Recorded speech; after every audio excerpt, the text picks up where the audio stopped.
If you're a roller skater that's been wanting to learn how to skate backwards, but you don't want to embarrass yourself or eat the pavement, well, this video is for you. My name is Jules. A lot of people know me as Big Cheapskate on Instagram, and welcome to my YouTube channel. If this is your first time here, make sure to subscribe if you want to level up your skating skills, and please let me know how you liked this long form skating tutorial, because I typically do make short form content and tutorials, but I'd love to know what you think. You ask, I deliver. If you enjoy this, let me know. Alright, my friends, let's roll into it. This skating tutorial is going to be break down into 4 parts. Part 1 is your body positioning, what you need to maintain in order to keep yourself as safe as possible. 2 is the physics of how to skate backwards. 3 is how we level up our backwards pushes in our skating. And in part 4, I'm going to be teaching you a bonus way to skate backwards, as well as teaching you how to stop backwards, so make sure you watch this video to the end. When we're skating backwards, we need to make sure that our hands remain in front of our body. Maybe you're at the rink and you don't want to look all silly like this, but you need to make sure that your hands are at least in your peripherals. If your hands are behind you, you are going to go back, and you want to protect your head and always have control, so make sure that your hands remain in front of you, okay? Additionally, our knees need to remain bent. It's going to be very difficult to do what I'm about to teach you if your legs are really straight, okay? So bend your knees and zip up your thighs. This means to squeeze your thighs together as if you're squeezing a ball together, okay? So that's our body positioning today, is hands in front.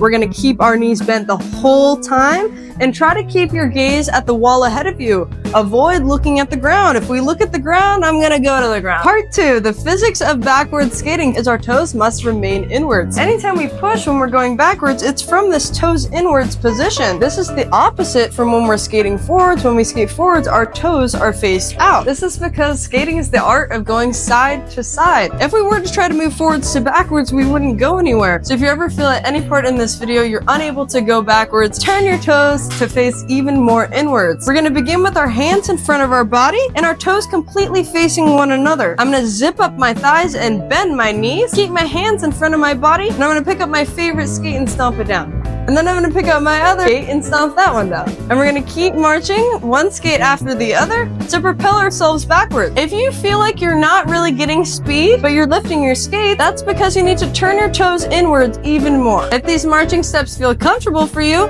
you can begin taking a little bit bigger of a push, and every time you push, you'll come back to your parallel position, which is your skates are side by side, and then we'll push to the opposite side and together. Remember to keep your body aligned with your skating leg, which means to have your weight completely centered and shifted to one skate. If I had more space, this would look much more majestic, but you get the point. The final method of skating backwards that I'm going to teach you today, and before I teach you this one, make sure to smash the subscribe button so you don't miss the skating tips and tutorials I share in the future. I'm now going to teach you your backward scissors, and we're going to begin the same way as our backwards marching steps, with my toes completely faced together. I'm going to zip up my thighs and keep my hands in front of me. I'm going to relax this engagement in my thighs and let my skates drift apart hip distance. Once they're hip distance, I'm going to squeeze my thighs back together so that my skates are back in my parallel position side by side. Once our skates have come all the way back in side by side, I'll push my heels out again and repeat. The goal here is to be able to do these scissors continuously, and while you are doing them, you always want to make sure that you're pushing the skates out evenly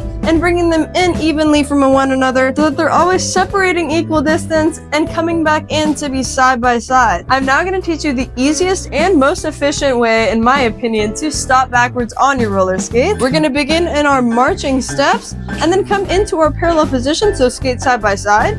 I'm going to split my skates apart so that one skate is in front of the other, and then I'm going to pick up my heel of my back skate so that my toe stop comes in contact with the ground. While we do this, we want to make sure that all of our weight is in our front skate. This way, when we have more speed and we need to stop faster, that we actually have the stability to come to a stop and have all of our weight in this forward skate. So we march, we split the skate, stagger, and toe down. Another backwards stopping tip is make sure that this forwards knee is really bent. If your legs are really straight and you try to put this toe stop down behind you, not only is it really uncomfortable, but it's really difficult to do. So make sure that you bend your knees more than you think you should as you split your skates and before you put your toe stop down. That way this forward skate is carrying all of our weight, and we can just focus on pressing that back toe stop into the ground. Always think about the brakes on your skates as an eraser. If you had a really dark pencil mark on a piece of paper, you'd have to press even harder with an eraser and rub it for even longer to get the pencil mark off. A toe stop and the brakes that we have on our skates are very similar to an eraser. If we have a lot of speed and we gotta stop faster, I gotta press the toe stop even harder into the ground. I cannot thank you enough for watching, and I would really love to hear what you think about this roller skating tutorial in the comments. Don't forget to tap the like button and smash the subscribe button, and I'll see you in the next one.